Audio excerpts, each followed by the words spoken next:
ठीक है, तो गुड इवनिंग सभी साथियों को। और आज हिस्ट्री की क्लास में हम बात करेंगे खिलजी वंश की। गुलाम वंश हमने कंप्लीट कर लिया था और बढ़ रहे थे खिलजी वंश की तरफ। और बात करते हैं, आज हेडिंग लिखेंगे खिलजी वंश।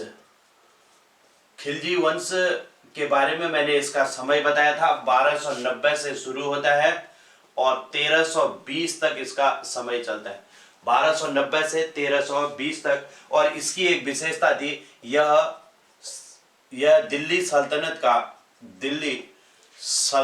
का सबसे कम समय चलने वाला वंश था। सबसे कम समय चलने वाला वंश था। ठीक है, ये इसकी विशेषता थी, इसको आप लोग ध्यान रखेंगे। सबसे कम समय तक चलने वाला वंश था। अब इसमें प्रमुख शासक कौन थे, इनके नामों को याद रखेंगे। सबसे पहला नाम आता है जलालुद्दीन खिलजी। इसके बाद इसका एक भतीजा और दामाद था, उसका नाम था अलाउद्दीन खिलजी। और तीसरा शासक आता है मुबारक खिलजी। और एक शासक आता है इसमें खुसरो खिलजी, इसको भी याद रखेंगे, खुसरो खिलजी। बस इतने शासक इस वंश के अंतर्गत आते हैं, जलालुद्दीन खिलजी, अलाउद्दीन खिलजी, मुबारक खिलजी और खुसरो खिलजी। इन नामों को याद रखेंगे। ठीक है, गुड इवनिंग सभी साथियों को, गुड इवनिंग। और जल्दी से इन नामों को लिख लो, इतना लिखिए। और फिर हम यहाँ पर शुरुआत करते हैं सबसे पहले जलालुद्दीन खिलजी से। ठीक है, सबसे पहली हेडिंग लिखेंगे जलालुद्दीन खिलजी।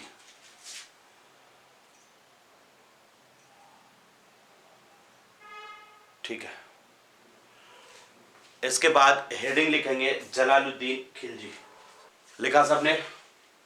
खिलजी वंश 1290 से 1320 और यह दिल्ली सल्तनत का सबसे कम समय तक चलने वाला वंश था। इसके प्रमुख शासकों में जलालुद्दीन, अलाउद्दीन, मुबारक और खुसरो खिलजी। ठीक है, अब हेडिंग लिखेंगे आप लोग इसमें नंबर 1 जलालुद्दीन खिलजी। पहली हेडिंग लिखेंगे जलालुद्दीन खिलजी। और इसका समय शुरू होता है 1290 से 1296 तक, ये इसका समय है। और पहला पॉइंट है जलालुद्दीन ने खिलजी वंश की नींव रखी। आपने पढ़ाई था कि इसने कैकुबाद और क्युमर्स की हत्या कर दी थी और खिलजी वंश की नींव रखी थी। ठीक है, दूसरी बात, इसके समय अब्दुल्ला खां के नेतृत्व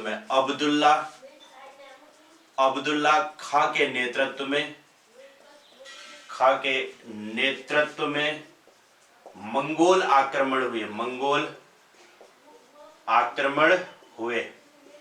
आक्रमण हुए। और अब्दुल्ला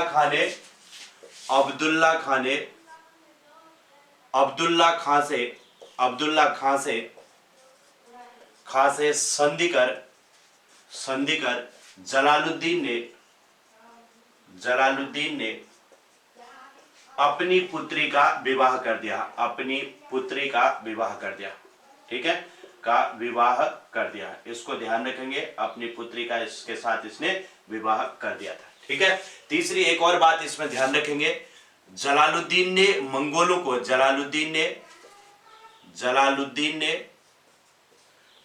मंगोलों को मंगोलपुरी में बसाया। मंगोलपुरी दिल्ली में पड़ता है, मंगोलपुरी में बसाया। और ये भारत में नवीन मुसलमान कहलाए।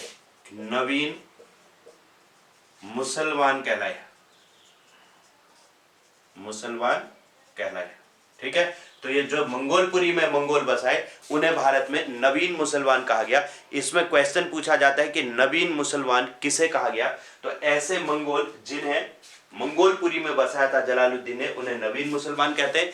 और जलालुद्दीन की हत्या किसने कर दी थी, तो जलालुद्दीन की हत्या, जलालुद्दीन की हत्या हत्या उसके उसके भतीजे भतीजे और दामाद अलाउद्दीन ने कर दी थी। अलाउद्दीन ने कर दी, ठीक है, कर दी थी। तो अलाउद्दीन खिलजी ने उसकी हत्या कर दी और यहां पर जलालुद्दीन खिलजी का कार्यकाल खत्म। तो इतने पॉइंट जलालुद्दीन के बारे में जल्दी लिखें और नेक्स्ट हेडिंग लिखेंगे अलाउद्दीन खिलजी। अब हम यहां से आगे बढ़ते हैं और बात करते हैं अलाउद्दीन खिलजी की। नेक्स्ट हेडिंग लिखेंगे अलाउद्दीन खिलजी। अगली हेडिंग लिखेंगे अलाउद्दीन खिलजी।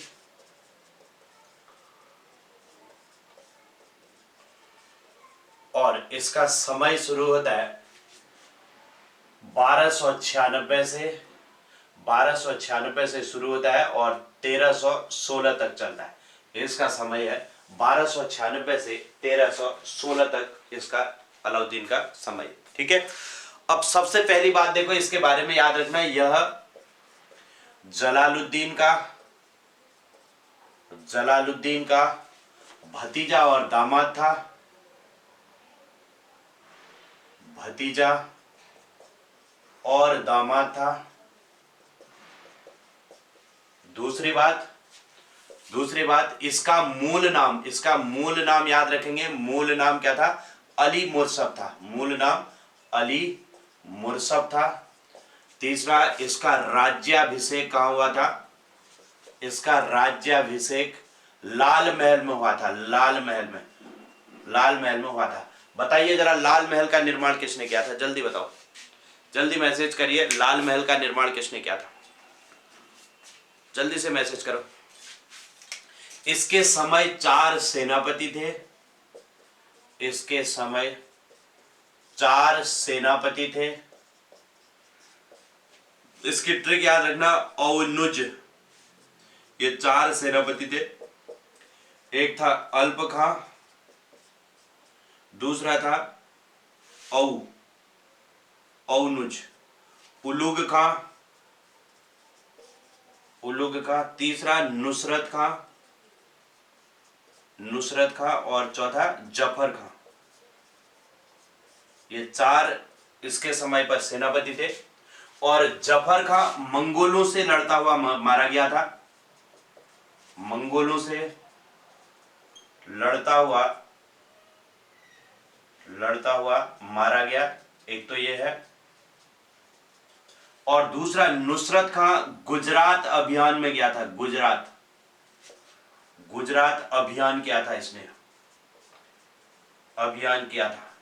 नुसरत खां ने गुजरात अभियान किया था, ठीक है। तो इसको आप लोग ध्यान रखेंगे।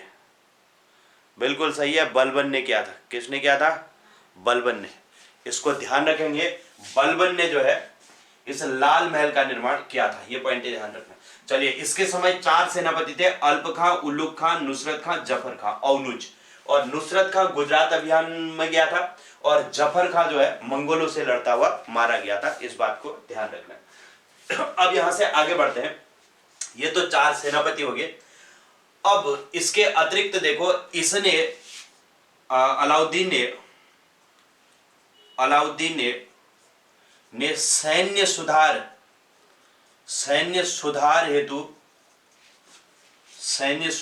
हेतु नंबर 1 दाग मतलब क्या था? दाग मतलब घोड़ों को दागना।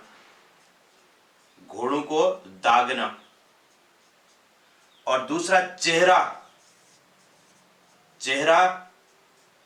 का मतलब क्या था? कि सैनिकों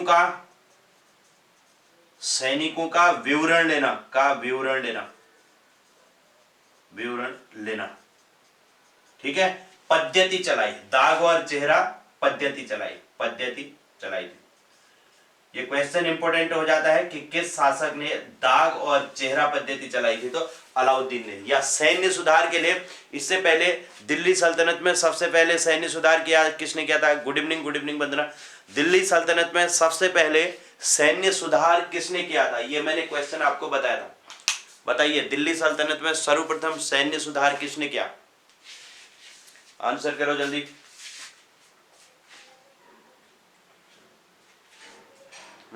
सैन्य सुधार का काम सबसे पहले किसने किया था? जल्दी आंसर करें। दिल्ली सल्तनत में सर्वप्रथम सैन्य सुधार का काम किसने किया? जल्दी आंसर करो। चलिए, तो इतने फैक्टर्स आपने लिख लिए होंगे, समझ आ गया होगा कि जलालुद्दीन का भतीजा और दामाद था, मूल नाम अली मुर्सद था, राज्याभिषेक लाल महल में, और इसके समय 4 सेनापति थे, औनुज, अल्प खां, उलुग खां, नुसरत खां और जफर खां। नुसरत खां गुजरात अभियान में गया, जफर खां मंगोलों से लड़ता हुआ मारा गया। अलाउद्दीन ने सैन्य सुधार के लिए दाग और चेहरा पद्धति चलाई थी, घोड़ों को दागना और सैनिकों का विवरण लेने की पद्धति चलाई थी। ठीक है, हाँ बिल्कुल, बलबन ने किया था। मैंने बताया था ना, बलबन शरद काल में जो है अपने सैनिकों को रेवाड़ी भेजा करता था, रेवाड़ी। उसने सबसे पहले सैन्य सुधार का काम किया था। फिर नाम आता है अलाउद्दीन खिलजी का, इसको भी आप लोग ध्यान रखेंगे। तो सैन्य सुधार के लिए अलाउद्दीन ने दाग और चेहरा पद्धति चलाई थी। अब आगे देखिए, इसके अलावा इसने अलाउद्दीन ने माप की इकाई बीघा चलाई थी, माप की इकाई बीघा चलाई, बीघा चलाई।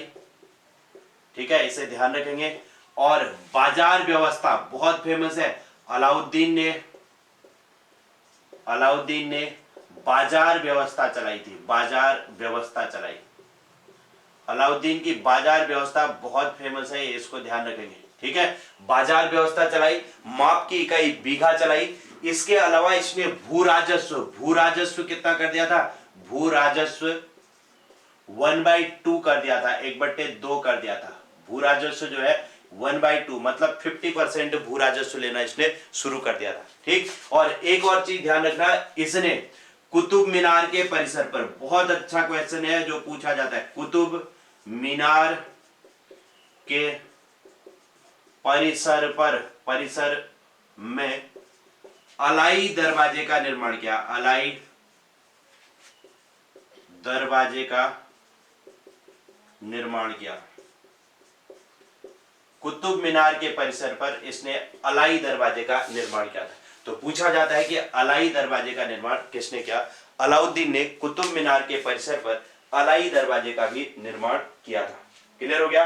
तो इतने पॉइंट अलाउद्दीन के बारे में जल्दी से लिखे। फिर इसके कुछ अभियान हैं, उन अभियानों के बारे में थोड़ा सा हम बात कर लेते हैं। लिखिए। और इसने एक चीज और पॉइंट इसमें और आता है, इसको भी लिख लेते हैं। इसने भू राजस्व हेतु, देखो, भू राजस्व हेतु, या फिर ऐसे कह लो कि इसने भू राजस्व के लिए दीवान ए मुस्तक, भू राजस्व हेतु दीवान ए मुस्तक राज विभाग बनाया था। भू राजस्व विभाग है ये, भू राजस्व विभाग ऐसे लिख लो, इसने भू राजस्व विभाग दीवान ए मुस्तक राज बनाया था, ध्यान रखना, बनाया था। ठीक है, और घरई तथा, घरई मतलब घरों पर कर, घरों पर कर, और दूसरा चरई, नंबर 2 चरई मतलब चरागाहों में, चरागाहों पर कर लगाया। इसको ध्यान रखना है, इसने घरई और चरई कर भी लगाया था, बहुत इंपॉर्टेंट है ये भी। भू राजस्व विभाग दीवान ए मुस्तक राज बनाया और भू राजस्व 1/2 कर दिया, और घरई तथा चरई कर भी इसने लगाए थे। ठीक है, लिखिए इनको। अब बात करेंगे अलाउद्दीन के अभियान।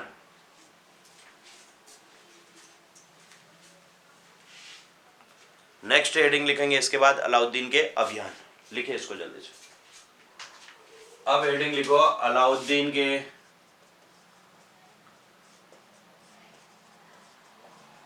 अभियान।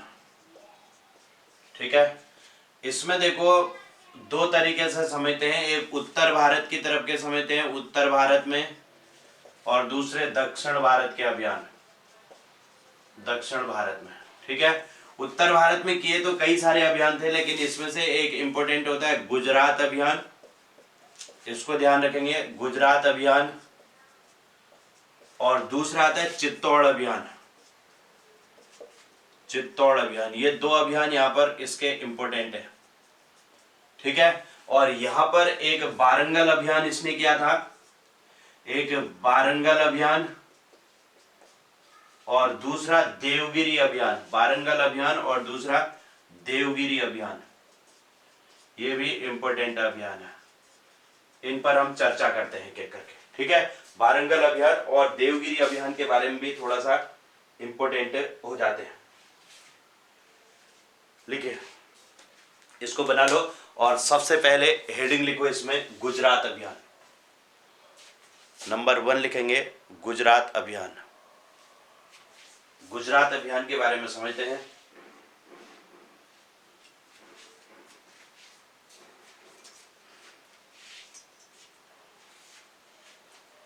और चित्तौड़ अभियान को बनाया सबने।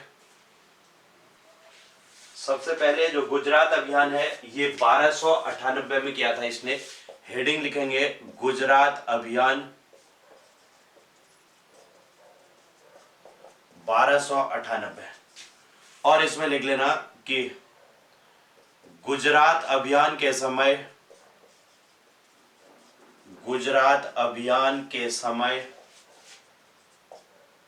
वहां का शासक। अब देखो, इसके बारे में आप लोगों को पहले बता रखा है मैंने, कर्ण बघेरा था। और इस अभियान में मैंने कहा, इस अभियान में नुसरत खां गया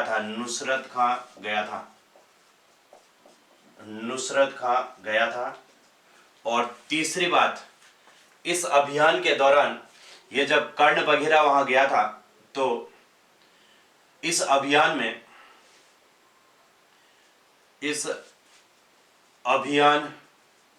में कर्ण बघेरा की हार हुई और वह अपनी पुत्री देवल देवी को लेकर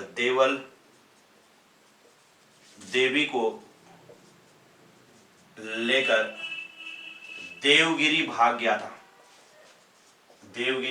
गया। इसके बारे में मैंने आपको बताया था, ठीक है। और इस अभियान के दौरान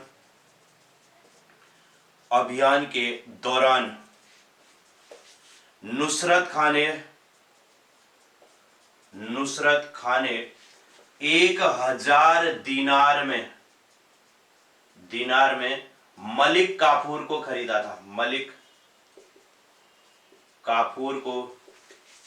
खरीदा था। जिसे 1000 दिनाली भी कहते हैं। जिसे क्या कहते हैं? जिसे 1000 दिनाली भी कहते हैं। 1000 दिनाली भी कहते हैं।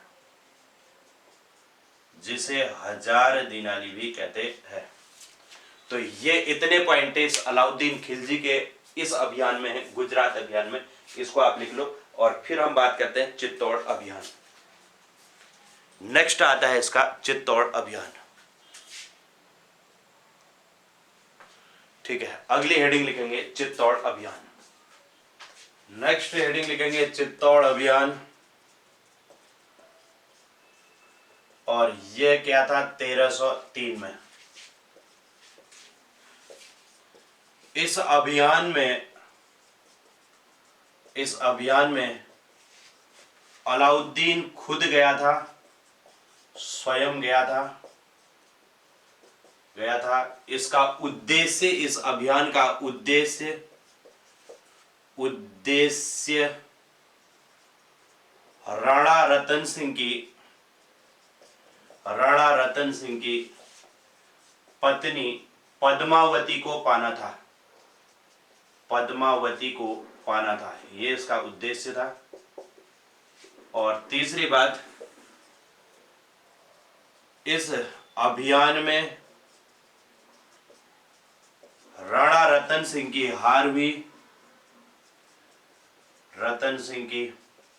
हार हुई। पद्मावती पिक्चर आप लोगों ने सबने उसके में देखा ही होगा, है ना। की हार हुई और रानी पद्मावती ने जौहर कर लिया था। जौहर कर लिया था मतलब कई हजारों महिलाएं जो भी वहां पर राज दरबार में जितनी भी थी सब ने जौहर कर लिया था, है ना। सब ने एक साथ मिल करके अग्नि में समाहित हो गई थी, तो इसी को जौहर करना कहते हैं। तो इन्होंने जौहर कर लिया था। और इसके अलावा देखो अलाउद्दीन ने फिर देखो अलाउद्दीन ने चित्तौड़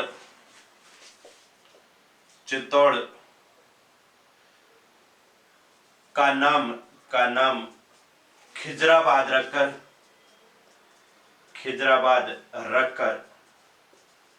रखकर अपने बेटे खिजर खां से अपने बेटे खिजर खां को वहां का शासक बना दिया। ठीक है, शासक बनाया था। तो इसका नाम, चित्तौड़ का नाम खिजराबाद रख दिया और अपने बेटे खिजर खां को वहां का शासक बना दिया। क्लियर हो गया। तो इतने पॉइंट इसमें लिख लेना। अब दक्षिण भारत के अभियान में चलते हैं। उसमें सबसे पहले हम देवगिरी अभियान की बात करते हैं और फिर वारंगल अभियान की हम बात करेंगे। इन दोनों अभियानों को हम दक्षिण भारत के पढ़ते हैं। लिखे, जल्दी से कंप्लीट करो। और दक्षिण भारत के अभियान लिखा सबने। अब दक्षिण भारत के अभियान की तरफ आ जाओ और उसमें सबसे पहले लिखना देवगिरी अभियान 1360।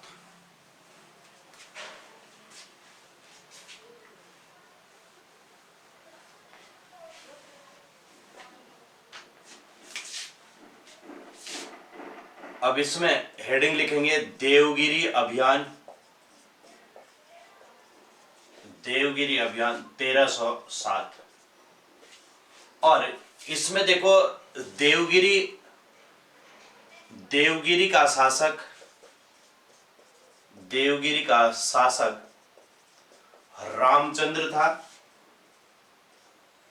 रामचंद्र था जिसने वार्षिक कर देना बंद कर दिया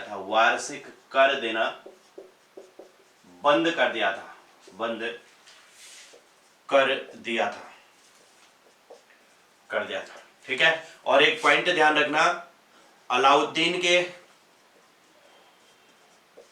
दक्षिण अभियानों का नेतृत्व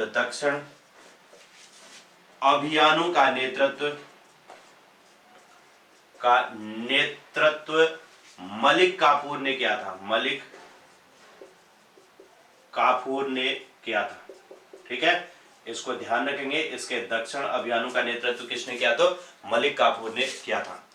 अब रामचंद्र पर इसने आक्रमण किया। मलिक काफूर ने रामचंद्र को पराजित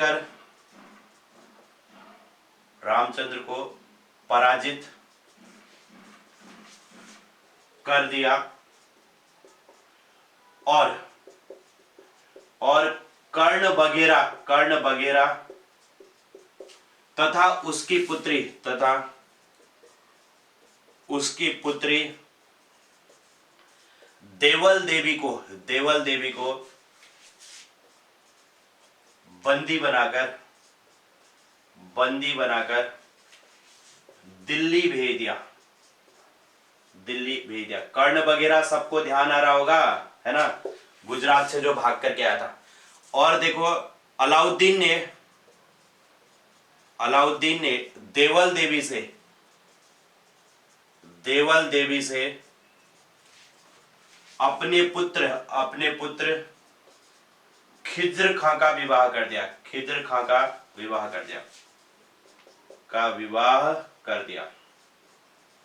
क्लियर हो गया। अपने पुत्र खिज्र खां से उसका विवाह कर दिया। इस बात को भी ध्यान रखें। खिज्र खां कौन था? जिसके नाम पर उसने खिजराबाद, चित्तौड़ का नाम खिजराबाद रखा था। और उसी खिज्र खां से इसका देवल देवी का विवाह कर दिया। इसके अलावा देखो अलाउद्दीन ने ये बहुत इंपॉर्टेंट क्वेश्चन रहता है। ने रामचंद्र की वीरता से प्रभावित होकर, रामचंद्र की वीरता से प्रभावित होकर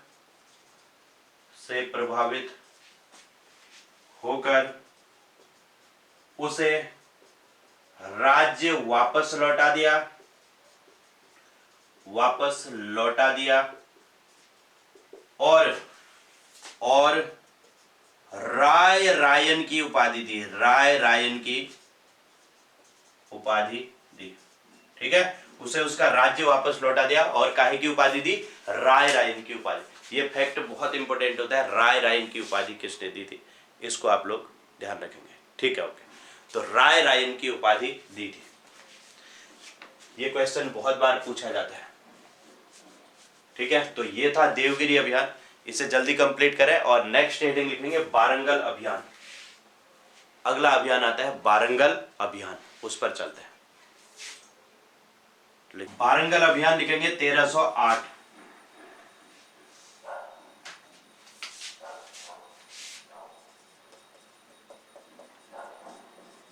वारंगल अभियान 1308। ठीक है, अब सबसे पहली बात इसमें ध्यान रखेंगे वारंगल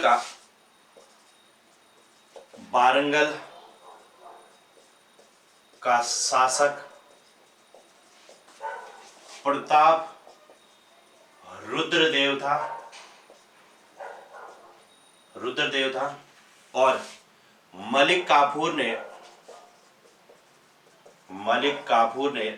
1308 में वारंगल में, तेलंगाना वाला क्षेत्र हुआ, में अभियान किया और प्रताप रुद्रदेव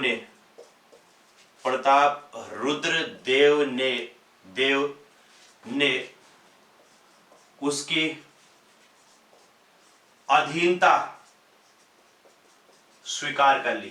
ठीक है, स्वीकार कर ली तथा अधीनता स्वीकार कर ली और अपनी सोने की मूर्ति बनाकर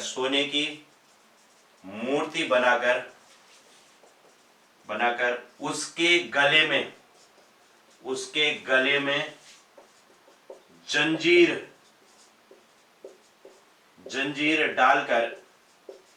डालकर आत्मसमर्पण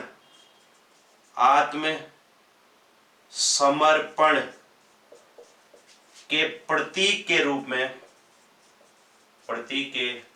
रूप में मलिक काफूर को भेंट की। ठीक है, मलिक काफूर को भेंट की, इसको ध्यान रखेंगे।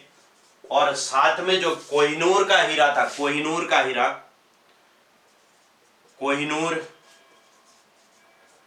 का हीरा भी मलिक काफूर को दिया, जो गोलकुंडा की खान से जो निकला था, ये कोहिनूर का हीरा अब यहां पर पहुंच गया था। ठीक है, कोहिनूर का हीरा भी मलिक काफूर को इसने भेंट कर दिया था। तो इस तरीके से इसकी यहां पर शुरुआत होगी, गोलकुंडा, बिल्कुल। ठीक है, फास्ट हो रहा है तो थोड़ा स्लो करते हैं। लिखो इसको जल्दी कंप्लीट करो और फिर इसके बाद मुबारक खिलजी और खुसरो खिलजी लिखिए, करिए कंप्लीट। अलाउद्दीन खिलजी सब ही इंपॉर्टेंट है, इसमें आपको जो पढ़ना है अच्छे से अलाउद्दीन खिलजी पढ़ना है। बस जलालुद्दीन में तो 2 ही पॉइंट है, उसके समय मंगोलों के आक्रमण हुए अब्दुल्ला खां के नेतृत्व और संस्थापक। ठीक है, ये 2 पॉइंट है जलालुद्दीन के समय, या बाकी सब अलाउद्दीन ही है इंपॉर्टेंट।